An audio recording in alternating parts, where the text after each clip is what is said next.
Namaskar, welcome back to my channel Everything About English. So this is Naresh Kumar and I welcome you all once again. This video is going to about introduction of pronouns and personal pronoun. अगर कोई मेरे channel पे नया हो या मुझे पहली बार देख रहा हो तो एक बार प्लेलिस्ट चेक कर सकते हैं, मैंने उसमें नाउन पढ़ाया है। क्योंकि ये वीडियो प्रोनाउन से रिलेटेड है जिसमें थोड़ा बहुत जिक्र नाउन का भी आता है, तो अगर आपको नाउन के बारे में क्लैरिटी नहीं है तो ये वीडियो आपको थोड़ा सा डिफिकल्ट लग सकता है। तो इससे पहले आप मेरी प्लेलिस्ट चेक कर सकते हैं, उसमें मैंने नाउन पढ़ाया है और 2-3 वीडियोस आई थिंक वोकैबुलरी के भी हैं। उन वीडियोस को देखने के बाद आप ये वीडियो देखिएगा तो आपको बहुत इजी लगेगा, लेकिन अगर आपको पहले से ही नाउन की नॉलेज है तो आप इसी वीडियो से कंटिन्यू कर सकते हैं। सो हमें प्रोनाउन पढ़ने की क्या ज़रूरत है?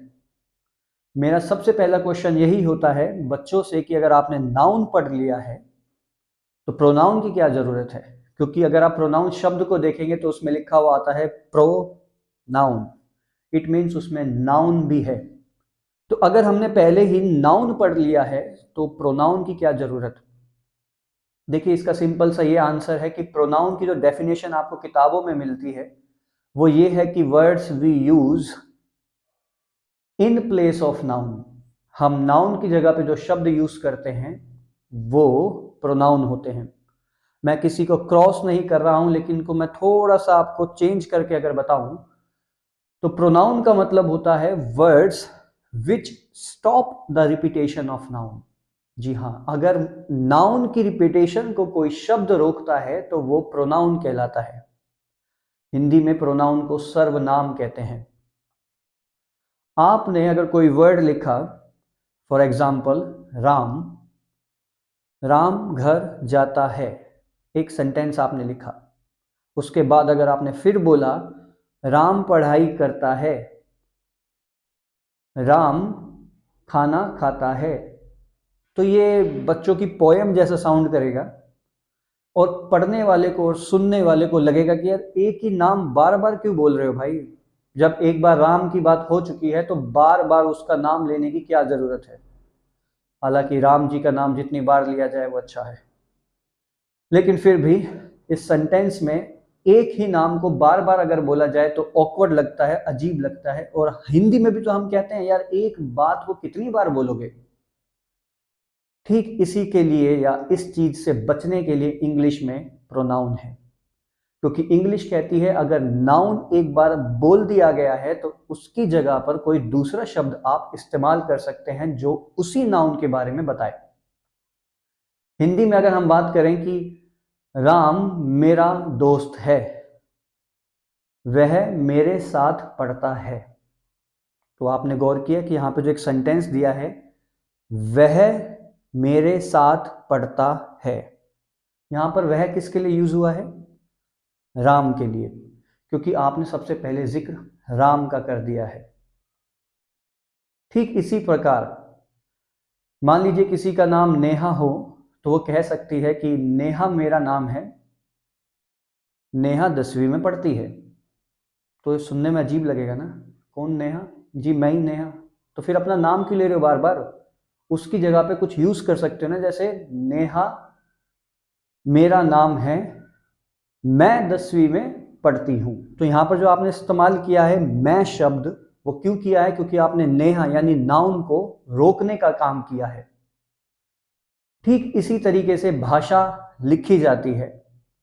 भाषा में कंफ्यूजन ना हो उससे बचने के लिए बहुत सारे शब्दों को हटाया और बहुत सारे शब्दों को जोड़ा जाता है।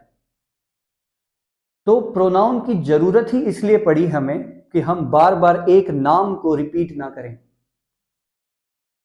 राम खाना खाता है, राम घर जाता है, Ram Yeats food, Ram goes home, Ram comes back, Ram pledge cricket. सुनने में अजीब लगेगा ना, तो हम उसकी जगह एक शब्द यूज कर लेते हैं राम और उसके बाद ही। इंग्लिश में इसे प्रोनाउन कहा जाता है, हिंदी में हम इसे सर्वनाम के नाम से जानते हैं। तो बेसिकली प्रोनाउन की क्या डेफिनेशन हुई? Words which stop the repetition of noun, जो नाउन की रिपीटेशन को रोकते हैं, दैट विल बी कॉल्ड और that is called pronoun. I hope you are getting this definition. किताबों में जो लिखा होता है वो ठीक है एक हद पर, लेकिन कुछ समय बाद जाकर वो क्रॉस हो सकती है। मैं किसी किताब का नाम लेकर क्रॉस नहीं कर रहा हूं, एक अपनी जनरल थॉट बता रहा हूं जितना मैंने इंग्लिश को पढ़ा है। देखिए किताब में लिखा होता है कि words we use in place of noun. तो भैया नाउन ही क्यों सीखा? अगर उसकी जगह पे यूज कर सकते तो सीधा प्रोनाउन सीखते, नाउन की क्या जरूरत थी? तो इन शब्दों को चेंज करके आप कह सकते हैं words which stop the repetition of noun is called pronoun. Total 10 types होते हैं प्रोनाउन के, हम सारे पढ़ेंगे step by step. I hope कि आपको प्रोनाउन की डेफिनेशन क्लियर होगी। जो प्रोनाउन के 10 टाइप होते हैं उनमें से पहला है पर्सनल प्रोनाउन। जी हाँ, सबसे पहले पर्सनल प्रोनाउन पढ़ना चाहिए। अगर आप इनके शब्दों को समझेंगे, पर्सनल, अगर आप इसमें से एल हटा देंगे तो it will be person. It means जो व्यक्ति के लिए यूज होता है, पर्सन के लिए यूज होता है, that is personal pronoun. Pronoun का एक मतलब और भी होता है। प्रोनाउन कहता है कि भाई आप प्रोनाउन तब यूज कर सकते हैं जब आपको नाउन के बारे में पता हो और जब आपको नाउन के बारे में ना पता हो। जी हाँ, when you know about noun और when you don't know about noun, इन दोनों कंडीशंस में प्रोनाउन का यूज किया जाता है। देखिए when we know about noun का मतलब यह है कि जब हमें पता हो नाउन क्या है, किसी का नाम क्या है। जैसे हम अपने पेरेंट्स का नाम जानते हैं, माता का नाम जानते हैं, पिताजी का नाम जानते हैं, लेकिन कभी नाम लेकर बात नहीं करते। क्यों? क्योंकि भैया घर पे भी तो रहना है। तो हम पेरेंट्स का नाम लेके बात नहीं करते, उनकी जगह पे क्या यूज करते हैं? आप कहाँ जा रहे हो? आप क्या कर रहे हो? आपने मुझे बोला था पेन दिलाऊंगा।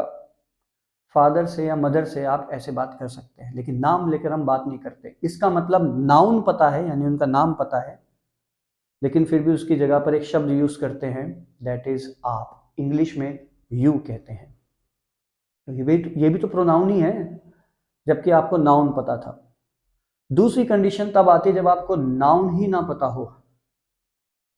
जैसे कोई व्यक्ति आपके सामने से जा रहा है, मान लीजिए वो लड़का है, तो आप देख के कहते हैं ना who is he, who is he.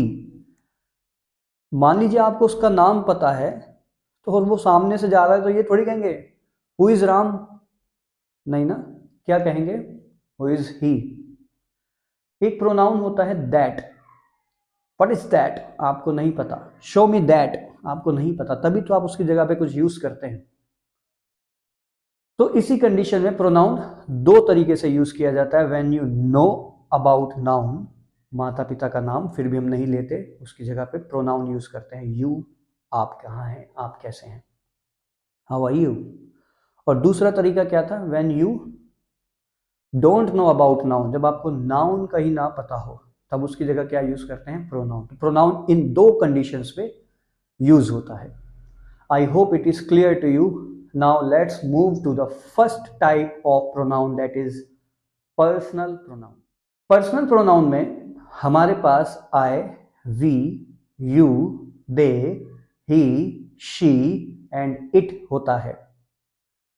It के बारे में बाद में बात करेंगे, सबसे लास्ट में इस वीडियो में। लेकिन हमें यह देखना है कि ये I, we, you, they, he, she क्या है। आई होप कि ये बहुत बेसिक सी चीजें हैं, लेकिन इसके पीछे क्या गहराई है मैं आपको वो मार्क करना चाहता हूं। आई को आई क्यों कहा जाता है? जब मैं अपना नाम जानता हूं तो अपना नाम लेके क्यों नहीं बात करता? Naresh is going, Naresh is uploading a video, Naresh is teaching English, क्यों नहीं कहता? बार बार वीडियो की स्टार्टिंग में बताना पड़ता है मुझे, क्योंकि हो सकता है कोई नया हो, मुझे ना जानता हो, लेकिन उसके बाद पूरे वीडियो में अपना नाम ही नहीं लेता रहता। क्यों? क्योंकि मैं अपना नाम जानता हूं, उसकी जगह पे क्या यूज करें। याद है प्रोनाउन का सेकंड टाइप क्या था? क्यों यूज करते हैं, आई मीन टू से प्रोनाउन को। दूसरा वे, दूसरी कैटेगरी क्या थी? When you know about noun, या फर्स्ट कैटेगरी जो भी हो सकता है, विदाउट एनी पर्टिकुलर ऑर्डर, कब यूज करते हैं प्रोनाउन को? When you know about noun, जब आप नाउन को जानते हो बट फिर भी उसकी जगह पर आप दूसरा कोई वर्ड यूज करते हो। माता पिता का मैंने आपको एग्जांपल दिया। तो मैं अपना नाम जानता हूं, हमेशा ही अपना नाम लेता रहूं? नहीं, उसकी जगह पे क्या यूज कर सकते हैं? मैं, आई। इसलिए आई को आई कहा जाता है क्योंकि आप अपना नाम जानते हो फिर भी नाम लेना नहीं चाहते। Now let's talk about we. We का मतलब होता है हम। हिंदी में हम उसे हम के नाम से जानते हैं। अगर मान लीजिए आपके 2-4 दोस्त हों और वो अपना नाम किसी को बताएं, तो वो एक एक करके बताएंगे कि मेरा नाम ये है, मेरा नाम ये है, मेरा नाम ये है। और वो बताना चाहें कि वो लगते क्या है मेरे, तो वो बोल सकते हैं कि हम इनके दोस्त हैं। क्या बोल सकते हैं? हम इनके दोस्त हैं। वो एक एक करके नाम नहीं गिनाएंगे। तो याद रखना, उनको नाम पता था अपना, फिर भी नाम की जगह पर एक शब्द यूज किया है, वो है वी। तो नाउन की जगह पे जो शब्द यूज होते हैं इन प्लेस ऑफ नाउन, उनको क्या कहते हैं? प्रोनाउन। मैंने कहा था ना, मैं भाषा को क्रॉस नहीं कर रहा हूं किसी भी किताब में लिखी गई चीजों को, लेकिन उसको अच्छे शब्दों में समझाया जा सकता है। I hope I am doing that well for you. तो आई मैंने आपको समझाया, जब मैं अपना नाम जानता हूं तो नाम क्यों लूं, उसकी जगह पे जो यूज किया जाता है वो होता है प्रोनाउन आई। हम अपना नाम जानते हैं, आप, मैं, हम अपना नाम जानते हैं तो हम हमेशा नाम लेके थोड़ी बात करते हैं, तो उसकी जगह पे क्या यूज करते हैं? वी। यू यानी आप अपना नाम जानते हैं, हमेशा अपना नाम लेके बात करते हैं क्या? मान लीजिए मैं किसी को कह रहा हूं कि नरेश पूछ रहा है आपसे कैसे हैं आप, और फिर सामने से जवाब जो आता है उसके बाद मैं कहता हूं नरेश कह रहा है कि चलो वहां घूमने चलें। ऐसा पॉसिबल नहीं है। फिर क्या कहते हैं? मैं कह रहा हूं आपसे चलो वहां घूमने चलते हैं, चलो एवरीथिंग अबाउट इंग्लिश का वीडियो आया, चलो हम देखते हैं। इन डॉग्स की आवाज को प्लीज माफ करना, ये I can't help it, but I will try so that the noise of this dog will not come in this video. So next was, or next will be I V U। यही होता है जब ये dogs भौंकते हैं तो थोड़ा सा distraction हो जाता है। I V U के बाद हम चलते हैं दे पर। दे का मतलब होता है वे लोग या वे। मान लीजिए आप किसी पार्टी में गए और वहां पर आपके 10 दोस्त खड़े हैं और मैंने पूछा कि वो कौन है, हु आर दे, तो आप क्या जवाब देंगे? एक एक का नाम नहीं लेंगे कि चिंटू मेरा दोस्त है, मिंटू मेरा दोस्त है, पप्पू मेरा दोस्त है, शामू मेरा दोस्त है, रामू मेरा दोस्त है। ऐसे नाम नहीं लेते ना आप, एक बारी में बोल देते हैं। क्या बोलते हैं? They are my friends. तो in the same case he, she. He अपना नाम जानता है, वो नाम क्यों लेगा बार बार? तो नाम की जगह पर कुछ यूज करेगा, that is he. He is my friend, वह मेरा दोस्त है। हाँ, आई कैन ऑल्सो से कि Ram is my friend, Ram मेरा दोस्त है, बट उसकी जगह पे मैं ही भी तो कह सकता हूँ क्योंकि मुझे उसका नाम पता है। मैं बार बार नाम क्यों लूँ? जब मुझे पता ही है तो मैं सीधा बोल देता हूँ he is my friend, she is my friend. अगर वो लड़की है तो मैं कह सकता हूँ कि शी इज माई फ्रेंड। ये इट की क्या कहानी है? इट वस्तु या किसी जानवर के लिए यूज होता है, लेकिन पहले इंग्लिश में इट नहीं था, बाद में इसे जोड़ा गया है। क्योंकि जो सब कुछ पर्सन के लिए था, that is why it is called personal, व्यक्तिगत, व्यक्ति के लिए पर्सनल। तो ये वस्तु, ये जानवर कहाँ से आ जाते हैं?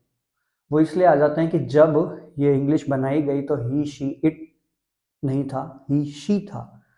तब उन्होंने सोचा कि वस्तु और जानवरों के लिए क्या बनाया जाए, तो उन्होंने एक नाम रखा है, दैट इज इट।